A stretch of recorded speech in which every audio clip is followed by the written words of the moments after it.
औज़ुबिल्लाहिमिनश्शैतानिर्रजीम बिस्मिल्लाहिर्रहमानिर्रहीम। अस्सलाम वालेकुम students, how are you? I hope you will be fine. पेनकेन एजुकेशन सिस्टम इस्लामाबाद, जुमात हफ्तुम, मज़मून उर्दू बे। आज हम इसमें फ़ीस माफ़ी की दरख्वास्त लिखने का तरीका सीखेंगे।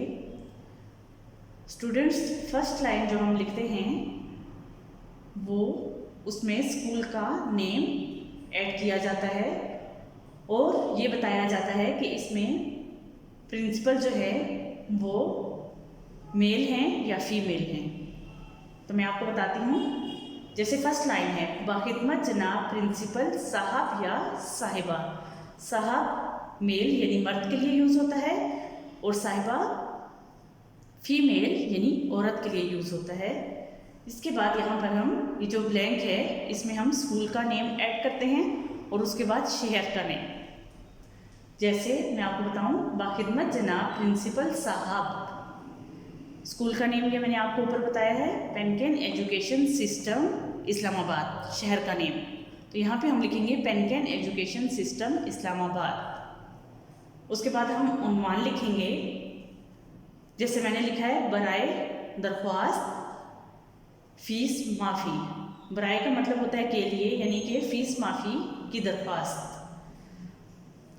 यहाँ पे अब हम लिखेंगे जनाब आली या जनाब आलिया। जनाब आली मर्द के लिए यूज़ होता है और जनाब आलिया औरत के लिए। इसके बाद दरख्वास्त का मज़मून यहाँ पर लिखते हैं। गुजारिश है कि मेरे वालिद सरकारी दफ्तर में क्लर्क हैं। घर में मेरे अलावा 3 बहन भाई हैं जो पढ़ते हैं। मेरे वालिद की तनख्वाह बहुत कम है। इस महंगाई में घर का खर्च भी नहीं हो पा रहा। मकान का किराया भी वक्त पर अदा नहीं हो पाता। इस वक्त मेरे वालिद मेरी फ़ीस जमा करवाने से कासिर हैं, यानी कि वो अदा नहीं कर सकते। आपसे गुजारिश है मेरी दरख्वास्त पर हमदर्दाना गौर करें और मेरी फ़ीस माफ़ फरमाएं ताकि मेरी तालीम जारी रह सके। इसके बाद हम लिखेंगे एन नवाजिश होगी।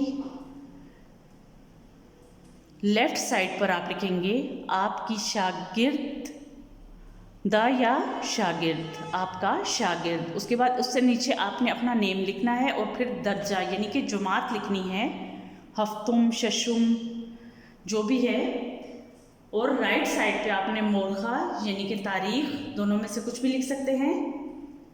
जैसे मैंने यहाँ पे ऐड किया है 2 जून 2020। कोशिश कीजिएगा जो आपकी तारीख हो वो उर्दू में ही लिखें। दोबारा आपको एक दफ़ा पढ़ा देती हूँ। और ये कोशिश कीजिएगा कि जो दरख्वास्त का मज़मून है ये बहुत वाज़िया हो और इतना ज़्यादा तफसीली भी ना हो कि पढ़ने वाला उस पर गौर ना कर सके। पढ़ते हैं।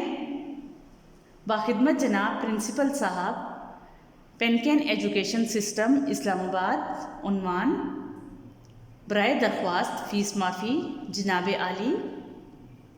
गुजारिश है कि मेरे वालिद सरकारी दफ्तर में क्लर्क हैं। घर में मेरे अलावा 3 भाई बहन हैं जो पढ़ते हैं, यानी कि एक वो खुद है जिसने ये दरख्वास्त लिखी और उसके अलावा 3 बहन भाई और हैं। मेरे वालिद की तनख्वाह बहुत कम है। इस महंगाई में घर का खर्च भी नहीं हो पा रहा। मकान का किराया भी वक्त पर अदा नहीं हो पाता। इस वक्त मेरे वालिद मेरी फ़ीस जमा करवाने से कासिर हैं। आपसे गुजारिश है कि मेरी दरख्वास्त पर हमदर्दाना गौर करें और मेरी फ़ीस माफ़ फरमाएं ताकि मेरी तालीम जारी रह सके। एन नवाजिश होगी। आपकी शागिर्दा आमना। दर्जा या जुमात। دونوں میں سے آپ کچھ بھی لکھ سکتے ہیں، ہفتوں، مورخہ یا تاریخ، ان دونوں میں سے بھی کچھ لکھ سکتے ہیں۔ 2 جون 2020۔ امید ہے آپ لوگوں کو سمجھ آ چکا ہوگا۔ اپنا خیال رکھیے گا۔ اللہ حافظ۔